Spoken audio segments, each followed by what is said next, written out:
Здравствуйте! В эфире передача «Серебряные нити».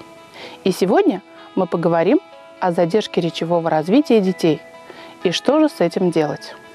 Задержка речевого развития. Что же это такое?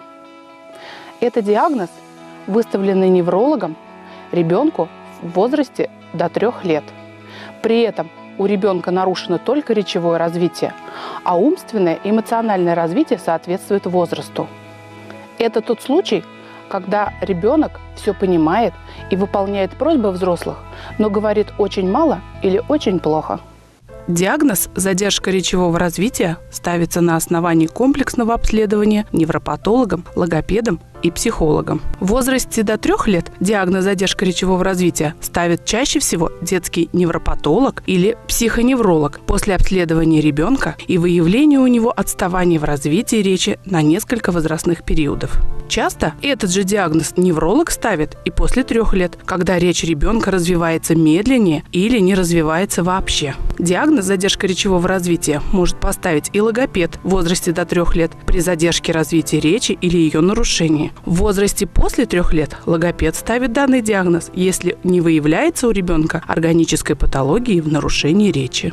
Признаки значительной задержки речевого развития. Если ребенок в 4 месяца эмоционально не реагирует на жесты взрослых и не улыбается, не оживляется, когда к нему обращается мама. Если ребенку в 8-9 месяцев, а у него так и нет лепета, в год это на редкость тихий ребенок, мало издающий звуки. Если ребенку уже 1,5 года, а он не говорит и не понимает простых слов, своего имени или названия окружающих предметов. Если у ребенка есть трудности с сосанием или жеванием, а в 2 года он использует только несколько отдельных слов и не пытается повторять новые слова. Если в 2,5 года активный словарный запас менее 20 слов и слов подражаний, не умеет составлять фразы из 2 слов, а 3-летний малыш говорит настолько невнятно, что его с трудом понимают даже родные, не говорит простых предложений. А в 3 года ребенок говорит в основном фразами из мультиков, а свои предложения не составляет.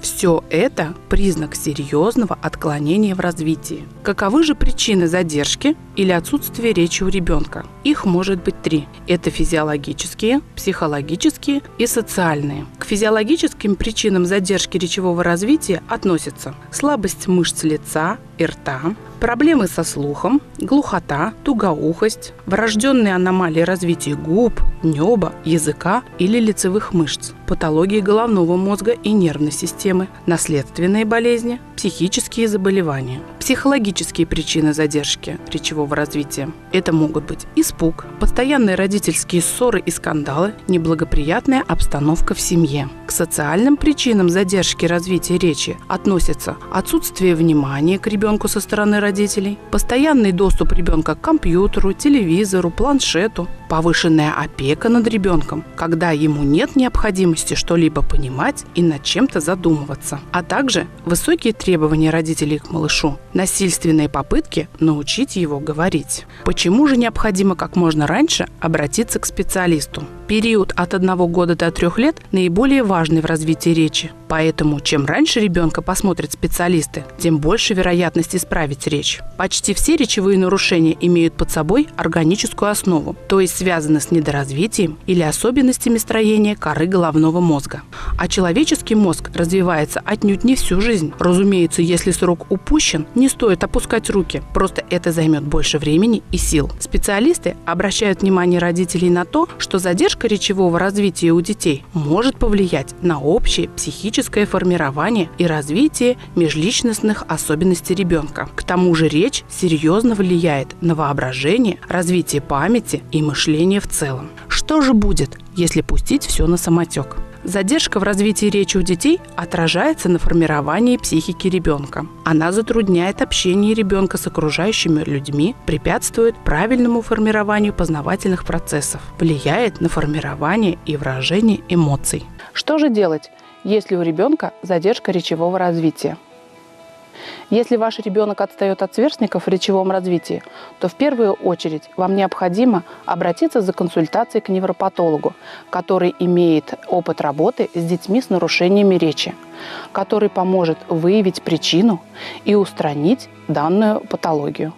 Что же делать, если логопед пока не берет на занятия из-за возраста? Для того, чтобы предотвратить появление задержки речевого развития у детей, с малышом нужно постоянно разговаривать. Комментируйте каждое свое действие, объясняйте происходящие вокруг события. Если же диагноз задержка речевого развития уже поставлен, то нужно активно использовать пальчиковые игры. Необходимо приобрести конструктор, пазлы, игры-вкладыши, мозаики, игрушки-шнуровки, кубики, мячики разного размера, пирамидки, тренажеры для застегивания пуговиц и завязывания шнурков. Надо с ребенком много лепить из пластилина, рисовать пальчиковыми красками, нанизывать бусинки на шнурок, выполнять гравюры и примитивные вышивки. Об этом очень много говорилось ранее. Рекомендуется использовать подвижные игры, развивающие умение ориентироваться в пространстве, ритмично и ловко двигаться, менять темп движений, а также игры, в которых движения сопровождаются речью. Почти у всех детей с задержкой речевого развития недостаточно развито внимание. Они не умеют сосредоточиться, часто отвлекаются, не слышат ритм и плохо улавливают интонационную окраску голосов окружающих. Поэтому необходимо развивать внимание, в том числе и зрительное, посредством работы с разноцветными полосками, палочками, кубиками. Любые занятия должны проводиться по системе, поэтому необходимо заниматься ежедневно.